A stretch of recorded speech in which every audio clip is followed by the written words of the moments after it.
عورتیں بہت سی کہتی ہیں کہ بھائی ہم جو ہیں وہ امام زمانے کے لیے ظہور میں اٹھائے جانے کی دعا کیوں کریں؟ تو زیادہ تر ملتا ہے کہ مرد حضرات ہی یہ دعائیں کرتے ہیں، عورتیں اپنے اٹھائے جانے کے لیے دعا نہیں کرتی۔ دیکھیے بہار الانوار کی 52ویں جلد میں علامہ مجلسی نے لکھا ہے کہ 300 افراد جب مکے میں موجود ہوں گے امام زمانہ کی مدد کے لیے، ان میں 50 عورتیں بھی ہوں گی، لہذا عورتوں کو بھی ویسے ہی دعا کرنی چاہیے جیسے مردوں کو۔ آج آقا نجم الدین طبسی، ان سے ہماری حج پہ ایک درس کے اس میں ملاقات بھی ہوئی تھی، ان کا ایک درس سننے کا موقع بھی ملا تھا۔ یہ خود فرماتے ہیں کہ ظہور سے قبل اور ظہور کے بعد کی جتنی بھی روایت ہیں اس میں دجال کی اکثر پیروکار جو ہیں عورتیں اور یہودی ہوں گے، ان کے مقابلے میں پاک دامن اور عقائد حق کی حفاظت کرنے والی ثابت قدم عورتیں یہ بھی احقاق حق اور ابطال باطل کے لیے باقاعدہ جد و جہد اور تبلیغ کریں گے۔ دیکھیے یہ بڑی اہم بات ہے، یہ ایسا نہیں کہ آپ کو ایسی تربیت کرنی ہے کہ امام زمانے کے سپاہی آپ مہیا کر سکیں۔ یہ جو خاتون آپ کے سامنے ہیں یہ آقا حسن نصر اللہ کی والدہ گرامی، کیسی تربیت کی کہ اتنا بڑا مجاہد انہوں نے جو ہے وہ پیدا کیا۔ اچھا، بعض ناصران خواتین کی جو تعداد ہے وہ تقریباً 7,700 یا ایک روایت میں 7,800 بھی بیان ہوئی، جو حضرت حجت کی مختلف کاموں میں مدد کریں۔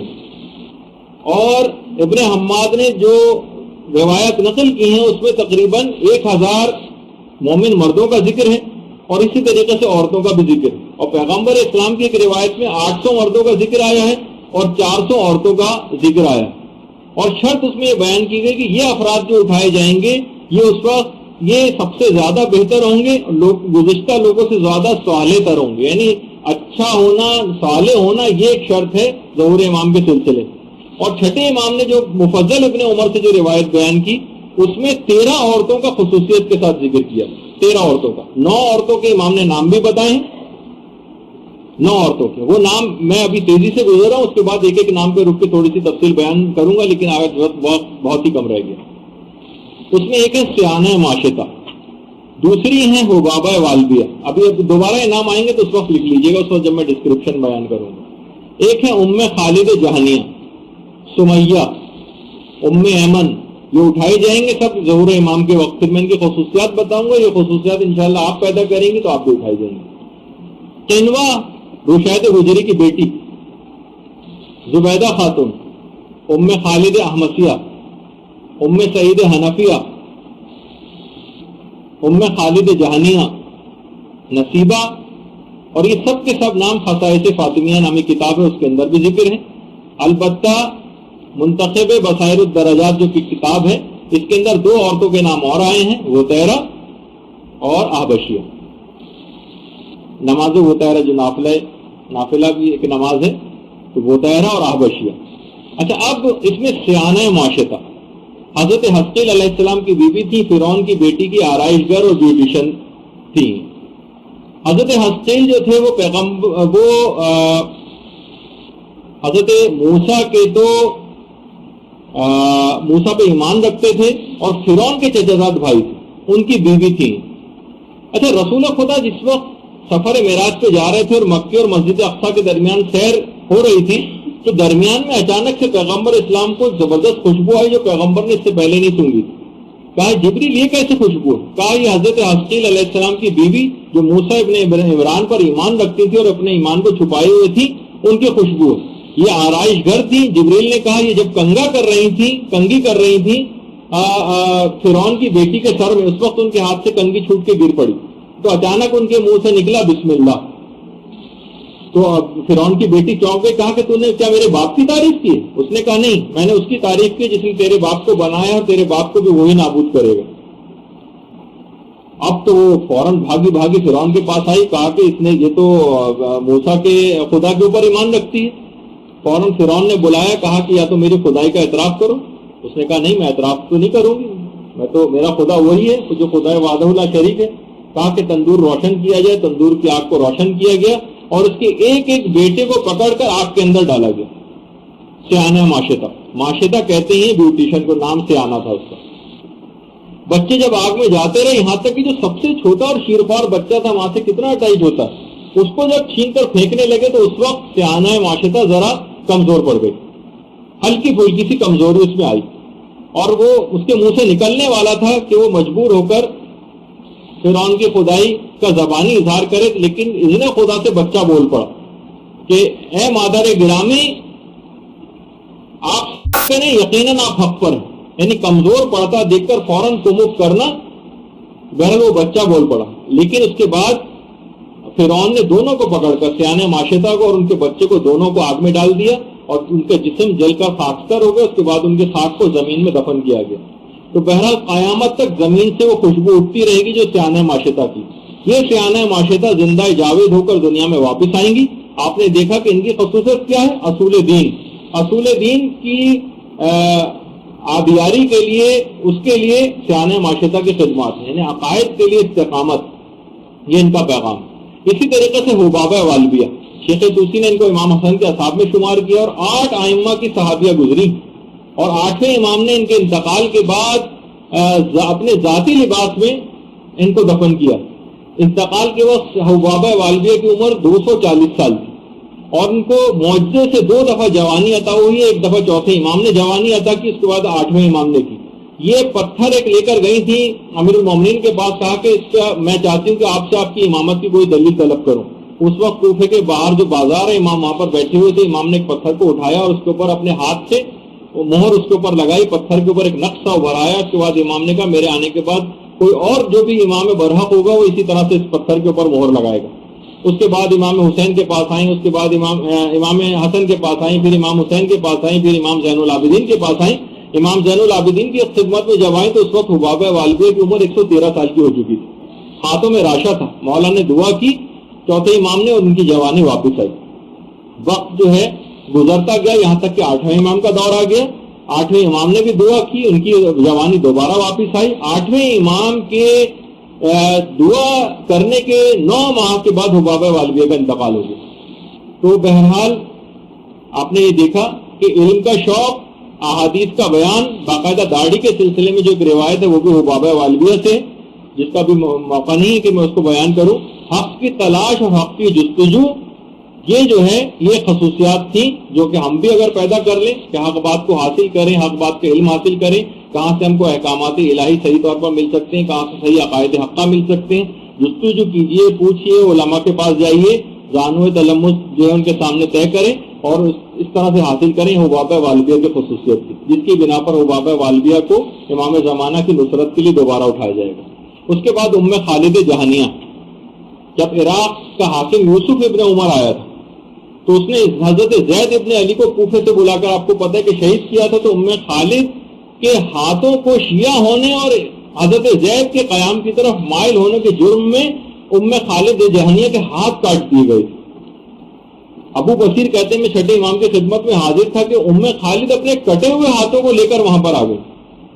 معمولی بات، اتنی فصیح و بلیغ اور عالمہ خاتون تھی، اور جو ان کے مناظر اس بات امامت کے ایسے دلائل رکھتی تھی کہ امام صادق نے ابو بصیر سے کہا کہ اے ابو بصیر، ام خالد کی باتیں سننے کے تم خواہش مند ہو؟ انہوں نے کہا جی ہاں مولا، میں بہت خوش ہوں گا۔ ام خالد امام کے قریب گئی، امام کے پاس آ کر باتیں کی۔ ابو بصیر کہتے ہیں میں ان کی فصاحت و بلاغت اور علم کو دیکھ کر حیران رہ گیا۔ یعنی ام خالد جہانیہ علم کے حوالے سے، یعنی خواتین کو بھی پیغام ہے کہ امام زمانے کی نصرت کرنے والی خواتین جو اٹھائی جائیں گی، اس میں تیسری خصوصیت جن خاتون کی ام خالد کی، علم حاصل کر کے، ایسے میں ان کے علم کو دیکھ کر حیران رہ گیا۔ اس کے بعد ام خالد نے نہایت فصاحت و بلاغت کے ساتھ امام سے ولایت کے مسئلے پہ بات کی، دشمنوں سے برات کے موضوع پر بات کی، نہایت فصیح و بلیغ گفتگو فرمائی۔ معجم الرجال الحدیث میں آیت اللہ خوئی نے ام خالد جہانیہ کا واقعہ بھی نقل کیا 14ویں جلد میں۔ تو یہاں علم کو حاصل کر رہا، جرأت مندی اور ثابت قدمی اور علم خاص طور پر، یہ خصوصیات شمار ہیں۔ اسی طریقے سے سمیہ جو عمار یاسر کی والدہ تھی، یاسر جو رسول کے صحابی تھے ان کی بیوی تھی، اعلان بعثت کے بعد 7ویں وہ خاتون ہے کہ جنہوں نے اسلام جو ہے قبول کیا، اور بدترین شکنجے کے اندر سمیہ کو جو ہے رکھا جاتا تھا۔ اور مقبرۃ الشبیکہ جو بالکل یہاں پر خانہ کعبہ ہے اور اس کے سامنے جو قبرستان ہے، اس میں عمار یاسر کی جو والدہ حضرت سمیہ کی قبر ہے یہاں پر۔ تو پورے خاندان کو شکنجے میں کسا جاتا تھا۔ پیغمبر جب یہاں سے گزرتے تو فرماتے تھے اے خاندان یاسر صبر کر لو، جان لو کہ جنت جو ہے وہ تمہاری منزل۔ یہاں ان افراد کے لیے بھی ایک جملہ کہا جائے کہ جو کہتے ہیں کہ یہ کیسے ممکن ہے کہ امیر المومنین کے سامنے حضرت زہرا پر ظلم ہوتا رہے اور وہ خاموش نہیں، ہو ہی نہیں سکتا کہ ایسا واقعہ کوئی ہوا نہیں.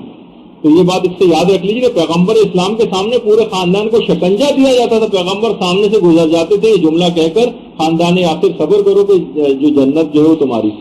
تو اس کے بعد ابو جہل نے خونی نیزے کے ذریعے جسم کے نچلے حصے پر پوری قوت کے ساتھ مارا تھا، اور اس کے بعد پھر سمیہ جو ہے وہ شہید ہو گئی. تو آپ نے دیکھا کہ یہ پہلی شہیدہ خاتون ہے اسلام کی جو اصول دین اور اپنے عقائد کی آبیاری کے سلسلے میں جنہوں نے جان دی. اسی طریقے سے اس کے بعد ام ایمن ہے جن کا نام برکہ تھا. یہ بھی امام زمانہ کے ظہور کے بعد ان کی مدد کے لیے اٹھائی جائیں گی. پیغمبر اسلام کی کنیز جو اپنے والد سے میراث میں رسول خدا کو ملی تھی. رسول خدا پورے خاندان اہل بیت کی نہایت خدمت گزار اور ان کا ایسا کہنا ماننے والی کہ پیغمبر اسلام ام ایمن کو ماں کہہ کر پکارتے تھے اور کہتے تھے یہ میرے باقی اہل بیت میں سے. اور انہوں نے ایسی تربیت اپنے بیٹے کی تھی، جو ان کے بیٹے کا نام ایمن تھا کہ جو کہ مجاہد بھی تھا اور جنگ حنین میں شہید ہوا. تو ایک پیغام یہ بھی بنا کہ بہترین تربیت کر کے ایسے افراد کو مہیا کرنا. یہ ام ایمن کی شخصیت کے خاص پہلو کہ اپنی اطاعت سے آپ نے پورے خاندان اہل بیت کو خوش کیا. اس کے بعد اپنے بیٹے ایمن کی ایسی تربیت کی کہ جس نے اسلام کے لیے اپنی جان دی. تو ایسی تربیت آپ بھی اپنی اولادوں کی، گھر والوں کی، خاندان والوں کی کر کے آپ بھی اس مقام کو حاصل کر سکتی ہیں. جی اچھا، اسی طریقے سے اب بہت ساری چیزیں اس کے اندر اور بھی ہیں لیکن اتنا وقت نہیں ہے. اور اس کے علاوہ یہ کہ بہت سارے علماء ابھی اور بھی آپ کی خدمت میں آئیں گے، اگرچہ بات مکمل نہیں ہو سکی ہے. لیکن بہرحال اس کے بعد رشید حجری کی بیٹی قنوہ کہ باقاعدہ رشید حجری کے ہاتھ پاؤں قطع کر دیے گئے تھے اور اپنے باپ کو خود اٹھا کر لے کے گئی تھی. اور اس کے بعد جب انہوں نے فضائل امیر المومنین بیان کرنے شروع کیے تو قنوہ کہتی ہے کہ اس کے بعد ابن زیاد کے لوگ آئے، انہوں نے میرے باپ کی زبان بھی کاٹ دی. تو آپ خود سوچئے کہ اتنے مظالم کو برداشت انہوں نے کیا اور اتنی جمع مرضی کے ساتھ یہ سارے جو ہے وہ مقابلے کیے.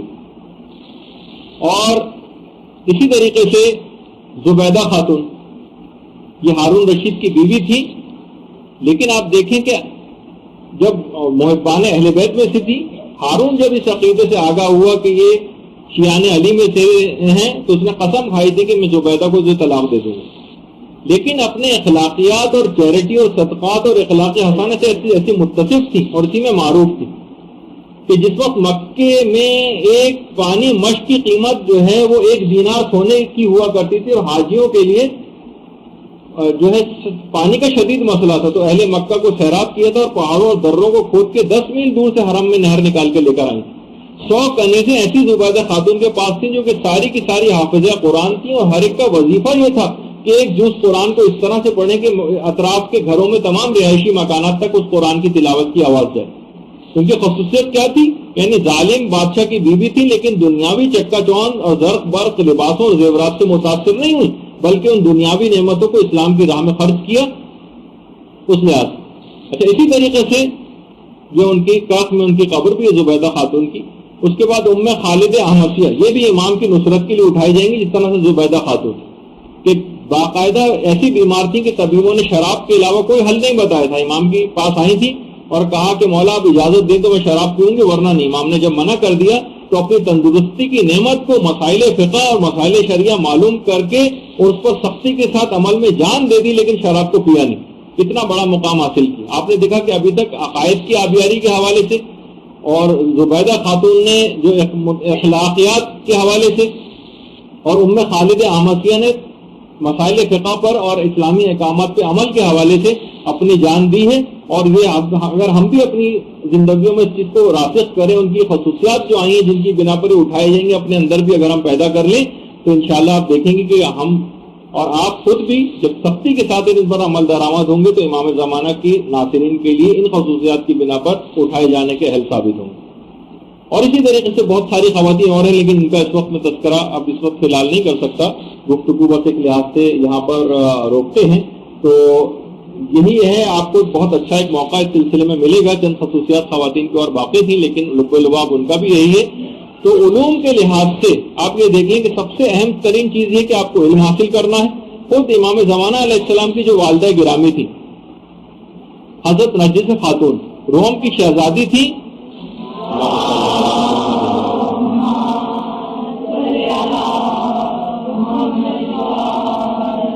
اور خواب میں حضرت مریم اور حضرت زہرا کے ہاتھوں اسلام قبول کیا تھا، سارے عالم کی ملکہ بن گئی تھی، لیکن جب سامرہ پہنچی تو امام حسن عسکری علیہ السلام کی پھوپھی حکیمہ خاتون نے ان کی تعلیم و تربیت کی.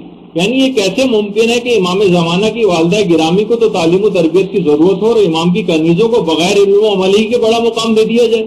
یعنی یہ کیسے ممکن ہے کہ امتحان دیے بغیر فرسٹ آنے کی تمنا کی جائے؟ یعنی کچھ خدمت کیے بغیر ہی لشکر امام زمانہ میں حاضر ہونے کی تمنا کی جائے؟ علامہ ذیشان ندر جوادی بڑا اچھا جملہ کہتے تھے نا کہ لوگوں کی بڑی مغرب و ممالک کے لوگوں کے حوالے سے کہتے تھے جب ان کے پاس جاتے ہیں تو کہتے ہیں کہ ہائے، اور پھر جب ان کو احکامات ہم بیان کرتے ہیں تو وہ کہتے ہیں وائے، ہر چیز میں شراب حرام ہے وائے، نماز پڑھنی ہے وائے، ہر چیز میں وائے. اور اس کے بعد جب سب چیز ختم ہو جاتی ہے آخر میں کہتے ہیں بائے. یعنی ہائے وائے اور بائے. تو بس یہی ہے کہ یہاں پر آئے، کانوں میں کچھ بات پڑی، اٹھ کر چلے گئے، گھر ویسے چلے گئے، نہ عمل کرنا ہے، نہ باتوں کو آگے پھیلانا ہے، نہ معاشرے کے اندر کام کرنا ہے. یہی تقریباً چیز ہماری بھی بن کے رہ گئی. آخر میں فقط پروردگار عالم سے دعا ہے کہ ہمیں اس قابل بنا دے کہ ہم کچھ کر کے لشکر امام میں شامل ہونے کی تمنا کر سکیں، صرف باتیں ملانے والے نہ بنے، کیونکہ کامیابی تو کام سے ہوگی نہ کہ حسن کلام سے ہوگی. برحمتک یا ارحم الراحمین وصلی اللہ علی محمد وآلہ الطاہرین.